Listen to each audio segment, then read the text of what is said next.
বঙ্গোপসাগর থেকে আসা প্রচুর জলীয় বাষ্প এবং অনুকূল বায়ু প্রবাহের প্রভাবে রাজ্যে বিক্ষিপ্তভাবে আগামী কয়েকদিন বজ্রবিদ্যুৎ সহ বৃষ্টি জারি থাকবে। তাপমাত্রার পারত স্বাভাবিকের আশেপাশে থাকার সম্ভাবনা। উত্তরবঙ্গের দার্জিলিং, জলপাইগুড়ি, কালিম্পং, আলিপুরদুয়ার ও কোচবিহার জেলায় 24শে মার্চ ঘন্টায় 50 থেকে 60 কিলোমিটার বেগে ঝড়ো হাওয়া এবং কিছু জায়গায় ভারী বৃষ্টির সম্ভাবনা রয়েছে।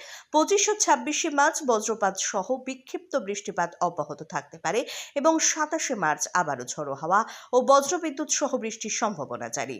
দক্ষিণবঙ্গের জেলাগুলিতে 24 থেকে 26শে মার্চ পর্যন্ত প্রধানত শুষ্ক আবহাওয়া বজায় থাকলেও কোথাও কোথাও হালকা বৃষ্টিপাত হতে পারে। তবে 27 ও 28শে মার্চ পুরুলিয়া, বাঁকুড়া, পশ্চিম মেদিনীপুর, ঝাড়গ্রাম ও পূর্ব বর্ধমান জেলায় বজ্রবিদ্যুৎ সহ বৃষ্টি এবং ঘন্টায় 40 থেকে 60 কিলোমিটার বেগে দমকা হওয়ার সম্ভাবনা রয়েছে। 29শে মার্চ উত্তর ও দক্ষিণ 24 পরগনা, নদিয়া, মুর্শিদাবাদ জেলায়ও একই ধরনের আবহাওয়া বিরাজ করতে পারে।